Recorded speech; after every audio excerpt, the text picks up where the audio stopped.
Okay, so today we're diving into something that might seem a little unexpected. Yeah, Unexpected. not exactly ancient aliens or unsolved mysteries. Gotcha. Keeping it practical. Exactly. Yeah. CSV files. Ah, the unsung heroes of data. Right. Yeah. They're everywhere, but we rarely stop to think about them. Working behind the scenes, quietly making our digital lives possible. And they're actually way more interesting than you might think, especially when you get into how they work and what you can do with them. Absolutely deceptively powerful, these little text files. That's what we're going to unpack today. We've got a ton of material on CSV files. Looking forward to it. So we'll break down how they work, how to use them with Python, Python, always a good time. and then, get this, we'll even look at how they're used for user authentication. Wait, like logging into websites and stuff? That's right, CSV files are involved even there. Color me intrigued. I never would have guessed. It's pretty cool, so let's start with the basics. What exactly is a CSV file? Well, at its core, it's just a plain text file. Plain text like notepad stuff. Exactly.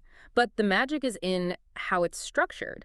It uses commas or sometimes other delimiters to separate data. Okay, so like a spreadsheet, but without all the fancy formatting. You got it. Think rows and columns. Rows for each entry and columns for different types of data. Precisely. One of the sources actually uses a great example, a file called school.csv. School.csv. Yeah, so each row represents a school, and the columns have things like the school code, the name, principal, number of students, all separated by commas. So it's like a stripped-down, bare-bones database. Exactly. Simple but effective. All right, so we have this neatly organized data, but how do we actually work with it? Well, that's where our good friend Python comes in. And of course. Specifically, the CSV module. It's a built-in Python module that makes handling CSV files a breeze. You had me at built-in. I love when it's already there. Me too. Saves so much time and hassle. And your sources, they've got some really helpful code snippets to show how it works. Yeah, they do. So let's walk through it. First, say we want to create a new CSV file using Python. Okay, creating a file. Sounds good. We start by, importing the CSV module. Right, got to bring in the tools. Then we open a new file and define the header row. That's like labeling our columns. Like giving each column a title. Exactly. Then we can add rows of data, like for each school in that school.csv example, and the csv.writer helps us format everything correctly. CSV.writer, make sure those commas are where they need to be. Absolutely.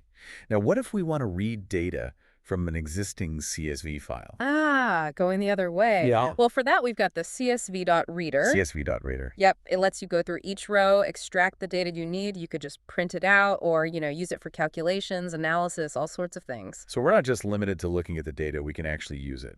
Exactly. And the CSV module, it gives you a lot of control. You can handle files that use different delimiters, like semicolons instead of commas. Oh, that's handy. It is.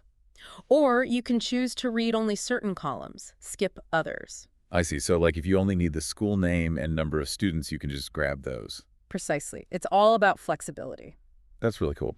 So we've covered the basics of CSV structure and how Python makes working with them pretty straightforward. Python making our lives easier, as always. Right. But now let's shift gears a bit to something you might not expect: user authentication. Wait, you mean like logging into websites and stuff? Yep. Some systems actually use CSV files to manage logins.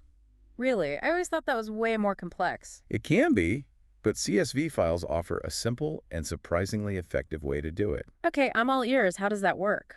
Well, you can store usernames and passwords in a CSV file. So each row would be like username, comma, password. Exactly.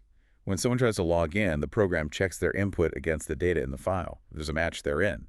Interesting. So it's like a lookup table. Yeah, pretty much. And one of the sources highlighted this clever thing they do with a flag variable. A flag variable? Yeah. It acts as an indicator to let the program know if the authentication was successful or not. I see. So if the flag is set, you're in. If not, try again. That's the idea. So we've gone from basic data organization to actually managing digital security, all with CSV files. Pretty impressive for something so seemingly simple. Right. But before we wrap up, I'd love to get your take on the bigger picture here. Where do CSV files fit in the grand scheme of things? You can think of CSV files as the universal language of data. The universal language, huh? Yeah, because they're so simple, they're compatible with tons of different programs. Imagine you're working with data in Excel. Okay, I'm with you. and you want to analyze it in Python, then maybe visualize it in a web application, CSV files can act as the bridge between those programs, allowing them to exchange information seamlessly. Like a lingua franca for data. Precisely. So think about all the data we encounter every day. Financial transactions, customer records, scientific data, you name it. It's endless. It really is. And a lot of that data is likely stored or transferred using CSV files at some point. It's kind of mind-blowing when you think about it. It is. So, to recap, CSV files might seem basic, but that simplicity is their superpower. They're incredibly adaptable and useful across so many different applications. Couldn't agree more. But there's a flip side to that simplicity. We need to be super meticulous and consistent when working with them, especially in sensitive situations like user authentication. Oh, yeah. One misplaced comma could cause a whole lot of trouble. Exactly. Accuracy is key. Absolutely. So next time you see a CSV file, remember, it's more than just commas and text. It's a fundamental part of how we manage and share information in our digital world. Well said. But here's a final thought to leave you with. Hit me. We've talked a lot about using commas as separators. Right, the classic comma. But what if you used a different character, like semicolon or a tab? Could that open up new possibilities for organizing and structuring data? That's an interesting question. It might make it possible to have commas within the data itself without messing things up. Exactly. So maybe those seemingly simple CSV files have even more potential than we realize. Something to ponder, for sure. Definitely. Thanks for joining me on this deep dive into the world of CSV files. Anytime. This was actually way more fascinating than I thought it would be. Glad to hear it. See you next time. Until next time.